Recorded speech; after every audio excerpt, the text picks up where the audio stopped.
today we are reading through the Shockwave Wikipedia page. We're going to go over the first few sections, starting with terminology, supersonic flows, normal shocks, two other types of shocks. We are going to look at shockwaves due to nonlinear steepening, and then we are going to read through analogies. We will go ahead and start at the very beginning.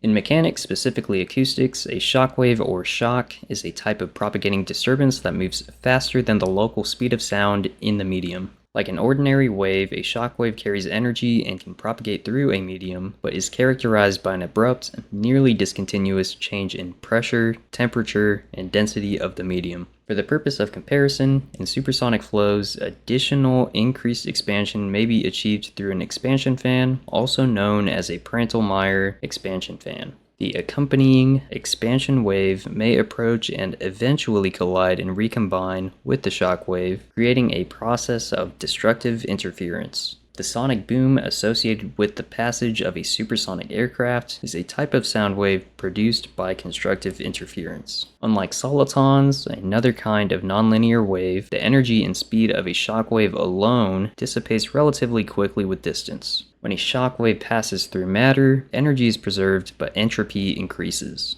This change in the matter's properties manifests itself as a decrease in the energy, which can be extracted as work and as drag force on supersonic objects. Shock waves are strongly irreversible processes. For terminology, we have that shock waves can be either normal, oblique, or bows. For a normal shock wave, it is at a 90-degree angle to the shock medium's flow direction. Next, you have the oblique shock wave, which just means it's at an angle to the direction of flow. And then, of course, you have the bow shock wave, which occurs upstream of the front bow of a blunt object when the upstream flow velocity exceeds Mach 1. That makes more sense if you have an image.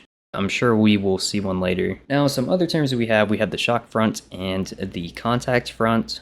The shock front is the boundary over which the physical conditions undergo an abrupt change because of a shock wave, and the contact front is the boundary between the driver and the driven gases. The contact front trails the shock front. Now, in supersonic flows, the abruptness of change in the features of the medium that characterize shock waves can be viewed as a phase transition. The pressure time diagram of a supersonic object propagating shows how the transition induced by a shock wave is analogous to a dynamic phase transition. When an object or disturbance moves faster than information can propagate into the surrounding fluid, the fluid near the disturbance cannot react or get out of the way before the disturbance arrives. In a shock wave, the properties of the fluid, density, pressure, temperature, flow velocity, and Mach number, well, these properties change almost instantaneously.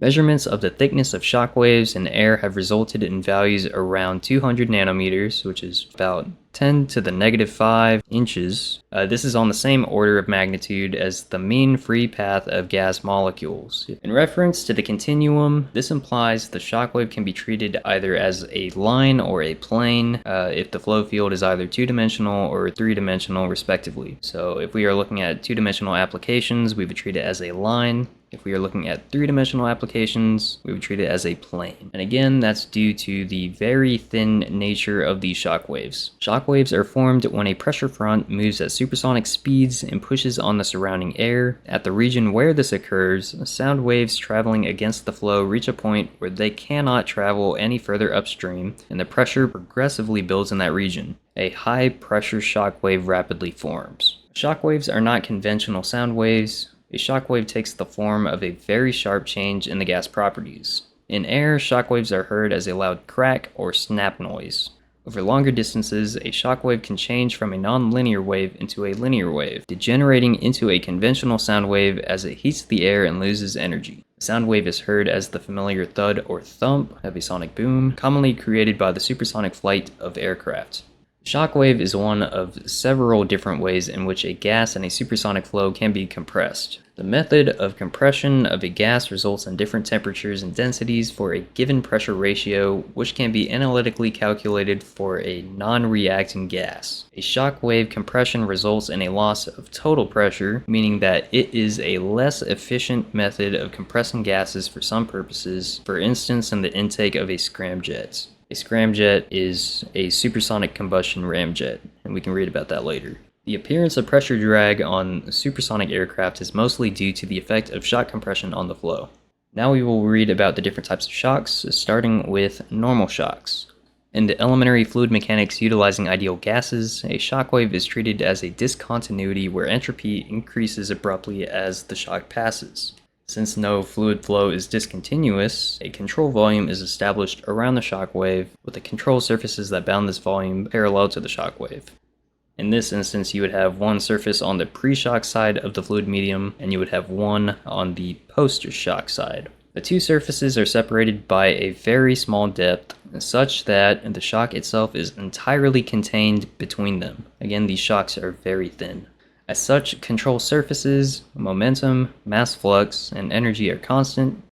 With combustion, detonations can be modeled as heat introduction across a shockwave. It is assumed the system is adiabatic, no heat enters or exits the system, and no work is being done.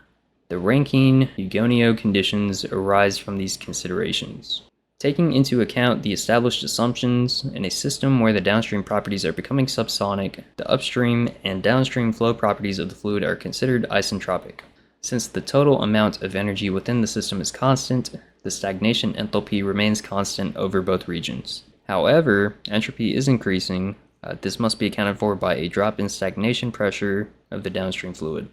So we have two other types of shocks that need to be mentioned. These are the oblique shock and the bow shock. We'll start with oblique shocks. When analyzing shock waves in a flow field, which are still attached to the body, the shock wave, which is deviating at some arbitrary angle from the flow direction, is termed oblique shock. These shocks require a component vector analysis of the flow. Doing so allows for the treatment of the flow in an orthogonal direction to the oblique shock as a normal shock. Next we'll read about bow shocks. When an oblique shock is likely to form at an angle, which cannot remain on the surface, a nonlinear phenomenon arises where the shock wave will form a continuous pattern around the body. These are termed bow shocks. In these cases, the 1D flow model is not valid and further analysis is needed to predict the pressure forces which are exerted on the surface. Shock waves due to nonlinear steepening. Shock waves can form due to steepening of ordinary waves. The best known example of this phenomenon is ocean waves that form breakers on the shore. In shallow water, the speed of surface waves is independent on the depth of the water. An incoming ocean wave has a slightly higher wave speed near the crest of each wave than near the troughs between waves, because the wave height is not infinitesimal compared to the depth of the water. The crests overtake the troughs until the leading edge of the wave forms a vertical face and spills over to form a turbulent shock, a breaker that dissipates the wave's energy as sound and heat. Similar phenomena affect strong sound waves in a gas or plasma due to the dependence of the sound speed on temperature and pressure. Strong waves heat the medium near each pressure front due to adiabatic compression of the air itself, so that high pressure fronts outrun the corresponding pressure troughs. There is a theory that the sound pressure levels in brass instruments, such as the trombone, become high enough for steepening to occur, forming an essential part of the bright timbre of the instruments. While shock formation by this process does not normally happen to unenclosed sound waves in Earth's atmosphere, it is thought to be one mechanism by which the solar chromosphere and corona are heated via waves that propagate up from the solar interior. Analogies. A shock wave may be described as the furthest point upstream of a moving object which knows about the approach of the object. In this description, the shockwave position is defined as the boundary between the zone having no information about the shock driving event and the zone aware of the shock driving event, analogous with the light cone described in the theory of special relativity. To produce a shockwave, an object in a given medium such as air or water, well, this object must travel faster than the local speed of sound. In the case of an aircraft traveling at high subsonic speed, regions of air around the aircraft may be traveling at exactly the speed of sound, so that sound waves leaving the aircraft pile up on one another, similar to a traffic jam on a motorway. When a shockwave forms, the local air pressure increases and then spreads out sideways. Because of this amplification effect, a shockwave can be very intense, more like an explosion when heard at a distance, not coincidentally since explosions create shockwaves. Analogous phenomena are known outside fluid mechanics. For example, charged particles accelerated beyond the speed of light in a refractive medium, such as water, where the speed of light is less than that in a vacuum, create visible shock effects, a phenomenon known as Cherenkov radiation.